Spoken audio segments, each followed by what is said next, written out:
Hey everyone, welcome to the show. It's your boy Joe with my brother Michael, and today we're going to be talking about how we plan to sell one of our high ticket dropshipping stores for at least $1 million, hopefully two or three. That's the goal.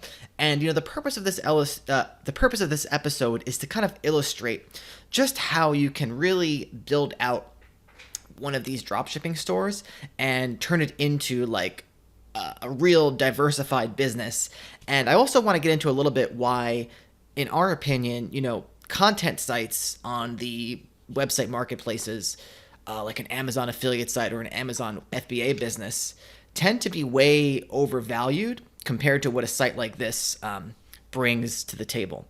So, Mike, why don't you give the people a little bit of insight into, how this site works, how it's been earning, stuff like that.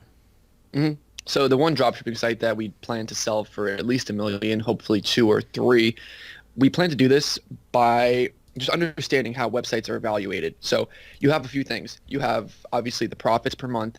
You have the traffic sources and diversity, and those are really the main two.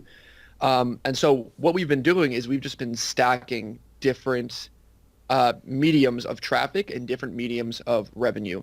And what that means is, even as we teach in the instant e-commerce asset course, once you have suppliers that you like and the margins are good, you're comfortable with these people, you may even have a relationship where they're not going to let any more other sellers in because you're doing such a great job, you can start really pumping more money into things besides for Google Ads. So that means SEO, whether it's on the website or even if you make a separate website, a separate domain. And now all of a sudden you have two domains that sort of bring in profit together, and it's considered a separate traffic source, and it's bringing in free traffic if you're doing the SEO right. And then you'll have a big email list from the blog site as well as the content site. And then so now you're getting email revenue. And then also you can continue using this sort of clout that you gained and this foundation in the industry to start adding all the brands in a particular industry, because now even the best ones will not be able to say no to you. And that's because you've become such a well-known name. You're selling everyone else. It's really a bad choice for them not to work with you at this point. Yeah. And so that's really how you keep building and building and building. And the more revenue streams you have, the more traffic sources you have, the higher your valuation should be. Yeah, so let's talk a little bit more about the traffic sources and what we've done. So we've covered this, in multiple episodes on our YouTube channel and on our podcast, but I want to do a quick recap. So the thing we started doing for this site, well, first of all, it was doing really well with the Google Ads, especially as Mike refined it over the years. We started this site, I think, December 2017 or 16. 16. Yeah, we started the site December 2016. And it's kind of been just a slow build, optimizing the ads, getting some new suppliers, and what we started doing with as far as the SEO goes, well, we first started with a separate site, and we just hit a bunch of long tail keywords, best X for Y, X versus Y, even some review keywords, stuff like that, and that starts to bring in 200, 300 visits a month. Then we did some SEO on the main site where, we're targeting similar variations of those keywords. That's bringing in 100 plus visitors at this point. So combined with the ads, the traffic is just really coming in from all directions. And now we can start to reinvest some of that profit that we're getting from the free organic traffic into actually building some links. And what those links are going to do is I'm going to target the product, not the product pages, but I'm going to target like the guide pages, the article pages that talk about those products and link to those products. And that will push up the products in the SERPs, which are already rising in the search engine results pages. We have a lot of products in position 6 to 12, maybe 10 to 20. So a little bit of link love should get those up, to the top 3, the top 5. And at that point, that's a major piece of search engine real estate, because at that point when someone searches a product, we're going to hit them with the Google shopping ad, we're going to hit them with the organic result, maybe even a text ad thrown in there, You know, at that point, if someone's searching Collection page. collection page, boom, yeah, it's just So that's one. That's like 5 different pieces of real estate on the first page of Google, yeah, and really, you have every industry has big websites, whether it's Wayfair or, whatever. Like I don't even know. I don't even know different examples, but there are huge e-commerce websites, and they're not even doing this stuff. yeah, So the one that does it best is probably Wayfair, because they'll even do the long tail collections. I don't know. It almost seems like auto-generated how they do it, but the point is that very few of even the top players, billion-dollar companies, are doing this stuff. And so when people ask, "Oh, how do you beat Home Depot? How do you beat Wayfair?" It's easy to beat them because they can't put in this level of attention for their products. They just have so many things.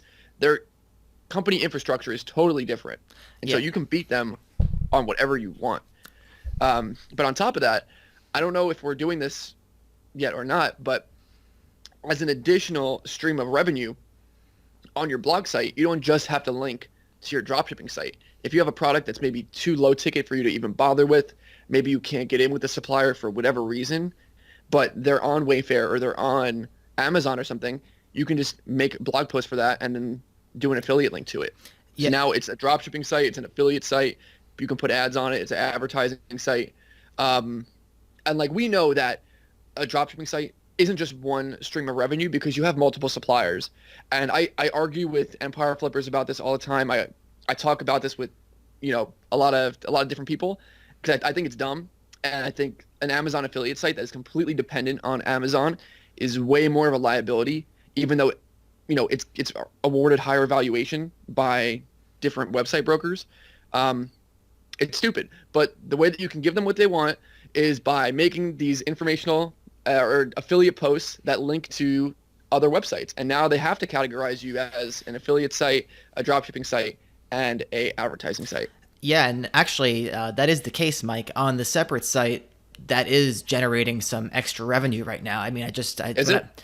yeah, when I checked the Amazon affiliates this morning, I mean, I see it pretty regularly. I know we sold a pretty decent product, decent ticket product on Amazon just this morning for like $180.